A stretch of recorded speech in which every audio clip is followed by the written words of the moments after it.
Okay, better do this. Said I'm going to do these ratings for this season. It's getting really bad again. Southampton the other night was really bad, but Manchester United got a result thanks to Ahmad towards the end. But that was really worrying the other night, that the worst team in the league, if not won away all season, could dominate for so long. And then I was asked ahead of the Brighton game, how do you feel? I didn't have any confidence at all that Manchester United could get a result against Brighton, partly because Brighton's record against United is exceptional, and partly because Manchester United are just very short confidence at the moment. We know what we're seeing. I'm not into kicking a man while he's down, but it's getting worse and it's getting worse.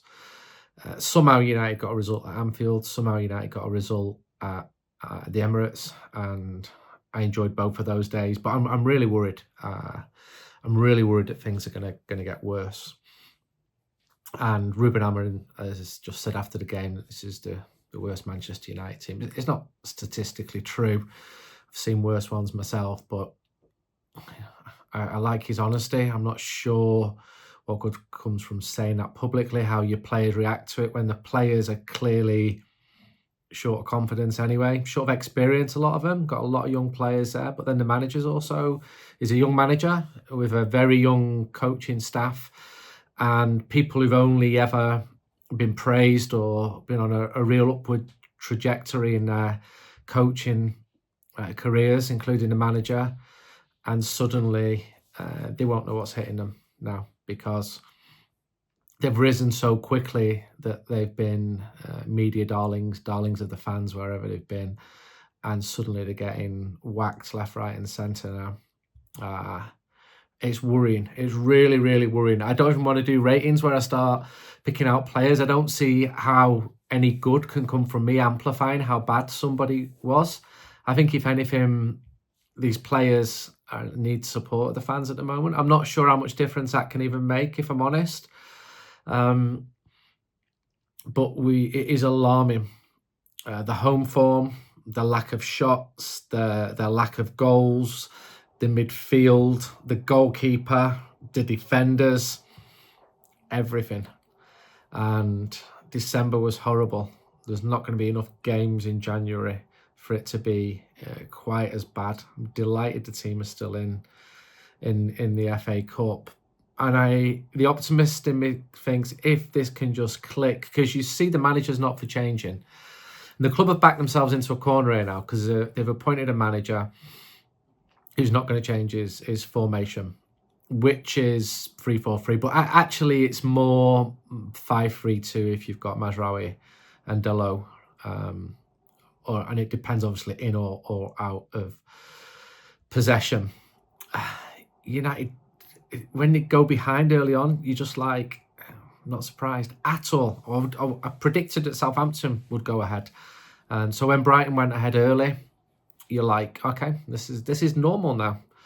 United have scored once in the opening 15 minutes of a Premier League game. There's horror statistics all over the place. And we will look back at these times and see this is how bad it was. And it might even get worse. Teams do go down. Manchester United have gone down before.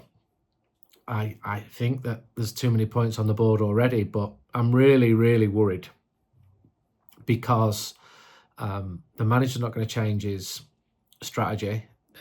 The club can't go to market in the transfer window because of financial fair play issues, so you can't just buy your way out of the problem. I like the manager's honesty. He's a good communicator, but he's also going to be judged by results. And if he was to lose the next 10 matches, which I don't think he will do, at some point it just snaps. Either he walks and thinks, I can't change this. There's nothing I can do here. Because Manchester United is eating up football managers, really talented managers who come to the club with top reputations, like Erik ten Hag or Jose Mourinho or Louis van Gaal, and then after 2.5 years, they go. And this is another problem because every manager's coming in managing a team of players who are not his. And They want to bring their own ones in, and then the players are overpaid. It's not their fault for signing the good contracts that are put in front of them. But it's a repeat cycle, and it's getting worse and worse. And I think, why there was pressure to sack previous managers when the team were not in the top four, and now this team mid-table. The league table is accurate. It's not lying. That's because Brighton are a better team than Manchester United. Brighton beat United season in, season out. I was in the tunnel at Wembley when United knocked Brighton out of the FA Cup, and I saw how delighted the United staff were because they knew they'd beaten a better team. I worry about Rangers, who are good in Europe, and I've done a lot of research into them in the last week. They're having a bad season domestically, but they're good away in Europe. They've beaten some good teams this year and drawn against some good teams. I worry about Fulham next Sunday night because they're a good team. Who else we've got coming up? Palace at home. The trip to Bucharest, I've not looked into them deeply yet. But confidence is a massive, massive issue. I've made all notes about the different players and one shot on target, and that was the penalty.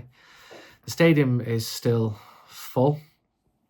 Everyone turns up and supports the team, and there's like fragments of optimism, and it goes on in the hope that it'll somehow improve, but it's actually getting worse. I'll carry on going to matches. I'll be there, probably freezing at Old Trafford on Thursday, and Fulham and Bucharest, and people are still buying the United We Stand because they want to know what's going on, and we try and give a really accurate picture of what's going on because we know what's going on. I should also say thanks to the support of Improve Easy. The most awkward segue ever into an Improve Easy ad, won't you agree? But we do appreciate their support, and it is cold, so you might as well, if you're going to get heating and cut your energy bills, you might as well do it now. With free ECO4 upgrades with Improve Easy, you can access a range of energy saving solutions. Brand new boiler, solar panels, air source heat pump, or insulation for your walls, loft, and roof. Wondering if you qualify? Well, if you live within 80 miles of Manchester, or you receive benefits or have a household income of less than 31k, or have health issues, you should be eligible. Just click on the link in the description. It takes just 30 seconds to see if you qualify. Don't miss out. Improve your home, cut the bills, and make a positive impact on the environment. We hope that Manchester United will make a positive impact on our lives, and it's looking like it's just not happening. Still in the Cup, still in the Europa League. So I was asked to do an interview for Fulham's programme next week, and it's like, where do you think your team will finish? And I think I said something like, before the season, top 4 and a trophy. Now, hoping for top 6 and a trophy. I just cannot see how this team is going to win anything because they're not that good. And the players have arrived with good reputations. They're also getting huge amounts of scrutiny, and in their careers, like the coaching staff, they've been on this upward trajectory where everyone's been saying you're great, you're getting moved to a big club, you're doing really well, you're doing well, and bang, they arrive, and they're up against really difficult opponents. Brighton are a very, very good team. Fulham are a very, very good team. United can get results where there's no expectations. That almost helps. But when the pressure is on to get a win at Old Trafford, the team fold badly. Bournemouth, Newcastle, badly. Really, really badly. Week after week, badly. And the anxiety sets in, and we've seen the manager being as honest. Ralph Rangnick was honest. But I always qualified that with him because I wasn't hearing good things from inside the camp quite early on, and I trust my sources. And I think his point about open heart surgery was absolutely true, but I did hear better things about Ruben Amorim. I do hear good things. I just worry that he's going to be eaten by this job, or he just walks. And he has got the absolute backing, because the club will look ridiculous now if they get rid of the manager. And everyone is between a rock and a hard place at the moment. Everybody, the players who are overpaid relative to their levels, the manager, his coaching staff, the executives at the club as well. A stall has been set out and it's not working. And I hope it will change. I hope it will work. And you see signs of improvement. You know, even in some of the games United have lost, the performances have been okay. But that's not good enough, is it? Really? Really? It's just not good enough. So that's it. Cheers for buying United We Stand. I will hopefully be smiling after Rangers next week, but I'm trying to be realistic here, and I'm not trying to be hysterical either. I just think these are really worrying times for Manchester United, for the fans, for the team, and for the manager as well. Thanks for watching. Goodbye.